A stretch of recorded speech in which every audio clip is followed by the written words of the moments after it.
So what I can tell you, Mr. Woodard, when I was reading this, well, before I even got to the point of reading the stipulations, I was wondering why was deferred adjudication being offered in this case?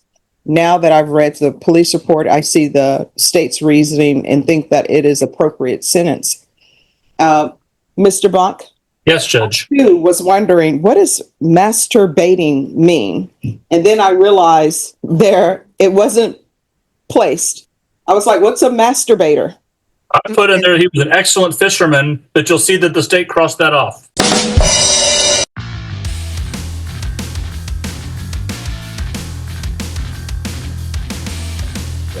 All right, the court is calling 2024 CR 6583 State versus Juan Carlos Mejia. Can I have parties announced? Duffy Pitlock for the state of Texas, Your Honor. Alfonso Otero on behalf of Mr. Mejia. And are you Juan Carlos Mejia? Yes, ma'am. Did you review the document entitled Motion to Enter Adjudication of Guilt and Revoke Community Supervision and cause? I'm sorry. Did you review the document with your attorney? Did you understand it? Yes, ma'am. Are you the same Juan Carlos Mejia, aka Juan Manuel Mejia, who was placed on deferred adjudication in 2024 CR 6583 for the offense of possession of a controlled substance, penalty group 1 gram to 4 grams on September 10th, 2024 for a period of 4 years? Is that you? Yes, ma'am. All right, state.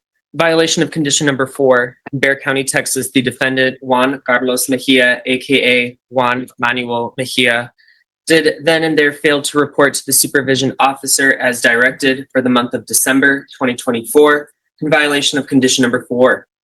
How do you plead to that, true or not true? True. The state will waive and abandon the remaining violation. Any objection? No, Judge. Did you understand by pleading true to violation of condition number 4, the court could find it true, grant the motion, find you guilty, and sentence you up to 10 years in the prison and up to a $10,000 fine? Yes, ma'am. Knowing that, do you still wish to plead true to violation of condition number 4? Yes, ma'am. Court will find violation of condition number 4 true. Is there a proposed agreement? There is, Your Honor. Yes. That is to deny the state's motion to continue probationer on deferred adjudication, but to amend conditions to now include local ISF followed by ISP supervision. All right, probation. How has he been doing on probation? Any objection to the court reviewing the court summary? No No. objection.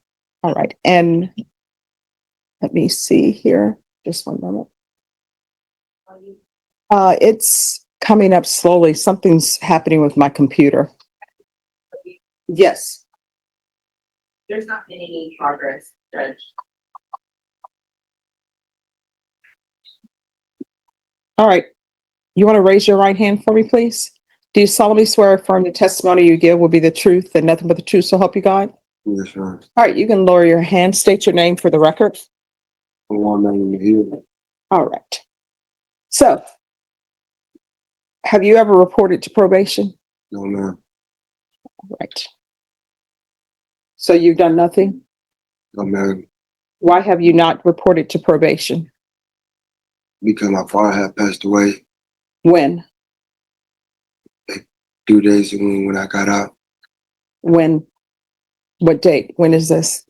I don't know the date, ma'am, but 2 days I got out, my mom called me. He said that my father had passed away.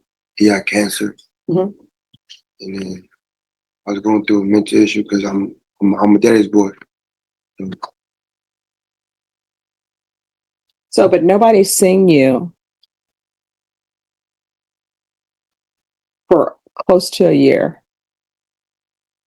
So that's October, November, December. That's 3 months. Did you call probation at any time? No, man. Then there's January, February, March, April, May, June, July. Here we are. And you haven't done anything. You never contacted probation. We can't help you if you don't contact anyone. I don't think you're a good candidate for probation. Because I'm homeless, I ain't had no phone, none of that. Did your mom have a phone? How did your mom contact you to let you know that your father had passed? Because our friend had a phone, and plus I didn't know with the probation number. Okay, what you're telling me does not make any sense. You don't have a phone, but somehow your mom is able to contact you. And then she contacts you because another friend has a phone. How did your mom know you were with this friend? Because she knew I was staying with him. Mm-hmm. Because my mom don't let me in her house. Like, Mm-hmm. there's stuff I done past. All right. And so were you checking in on your father? This one. So how could you be a daddy's boy if your mom is telling you your father has passed and you don't even know? That doesn't make any sense to me. When I got out, you're right.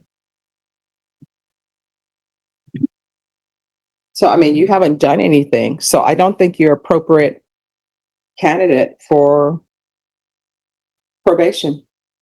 I mean, we require that the bare minimum is reporting. All you have to do is pick up the phone and call probation. I don't think you're a good candidate. So I'm going to grant the motion, find you guilty, and revoke. Any recommendation for time? Your Honor, I believe Oh. it's third degree 2 to 10. The state would ask for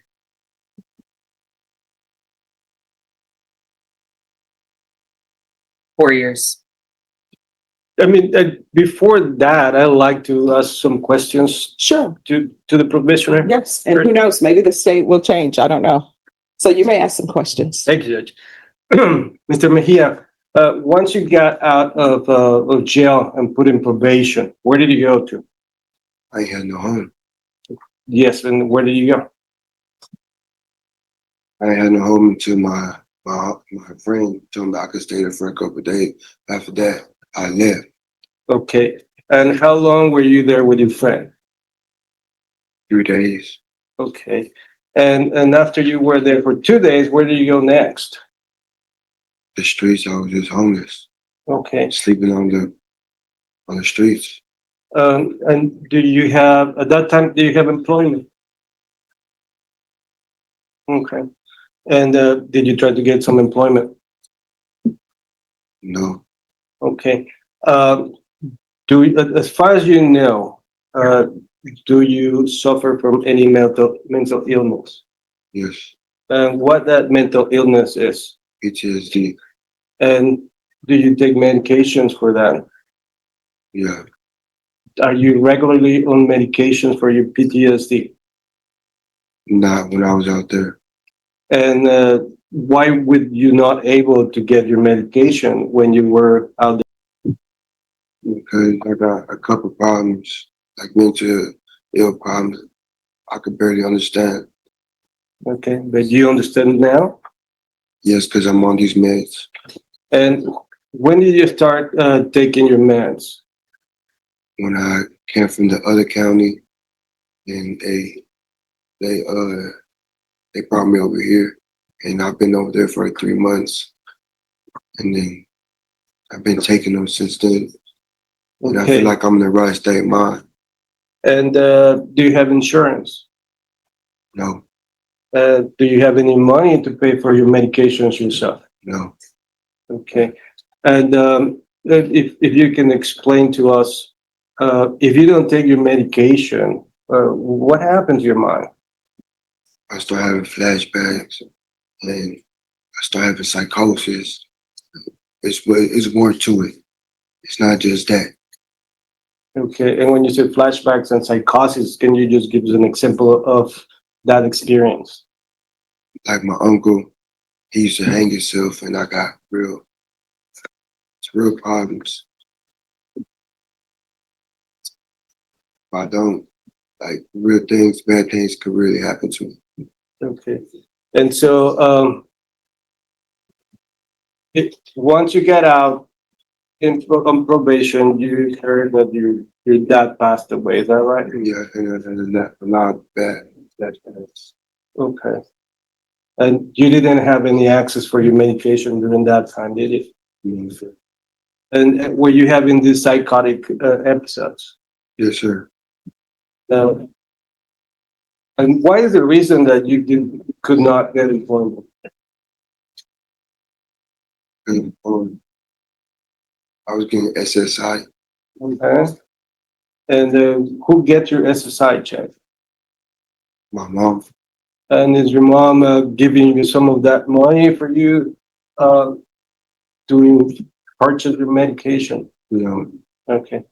And if you are on your medication and you receive treatment, do you think you would be able to follow the instructions of probation? yes, sir. And do you think you may be benefited if we can find a sort of probation with treatment for both your mental illness and probably some drug problems? Yes, sir. And is that you would ask the court to do? Yes, sir. I have no more questions, Judge. Any questions? State has no questions, Your Honor. All right, so you were released and you went to go live with your friend because your mom doesn't want you living with her. Is that correct? No, I was homeless for a little bit. And then he called my other homie with the phone and they were talking. And he told me, I told him I'm homeless, I ain't got nowhere to go. That I could stay for a couple of days. No. My question is, you were released from custody and you can't live with your mom. Is that correct? Yes, ma'am. And so 2 days later, you are living with this friend, Yes, ma'am. and then something ends up happening with that living arrangement, and then you become homeless again. Yes, ma'am. All right. So I didn't hear anything in between there that he went to his father's funeral, that anything happened with that. The only thing I know is he's saying his father passed, which I still have nothing to show that that's true. His mother, who doesn't want anything to do with him, calls around and happens to know some friend, random friend, that reached out to him. I don't know how that friend reached out to him because he said he didn't have a phone, but she reaches out to this random person, lets him know his father has passed, and he goes into a tailspin and doesn't report for approximately 10, 11 months. Is that what happened? It's the problem here is that we don't have the mom to ask her those questions. Mhm. And so it would be very difficult for any of us to know what exactly happened. No, I'm just listening to his story and following what he's saying. I still don't have an explanation for why he didn't find his way to probation, or why, since this friend has a phone, why didn't he call probation? He's saying he doesn't know probation's number, but when they go over conditions with you, they give you that information of who to contact.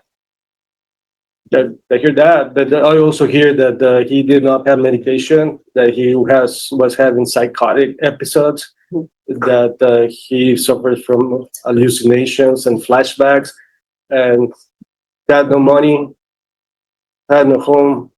And so we can do that if the court wants to hear from the mom, No, I don't need anyone it. else, that'd be I don't need great. the mom.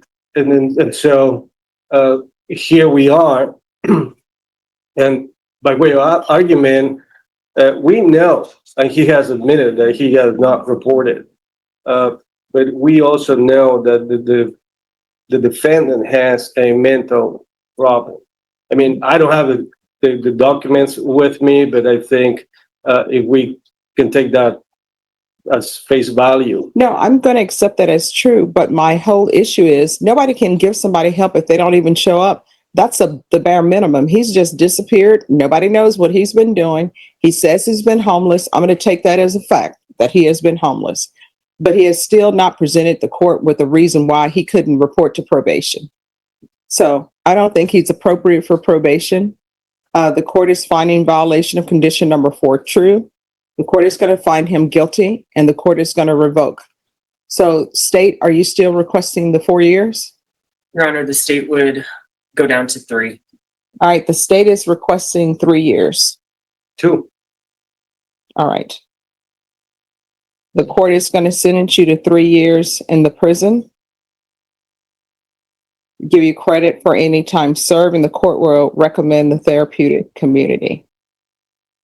All right, did you review the trial court certification of defendants' rights to appeal with your attorney? Did you understand it and sign it? You have a limited right to appeal. That right to appeal is as it relates to the allegations in the motion, not the fact that you were on deferred adjudication. Because this is a felony conviction, you're not allowed to own or possess any weapons or ammunition. If you have a question over what a weapon or ammunition is, you'll need to speak to an attorney. I've recommended the therapeutic community for you. They will help with any type of mental health issues you may be suffering from or any type of drug addictions.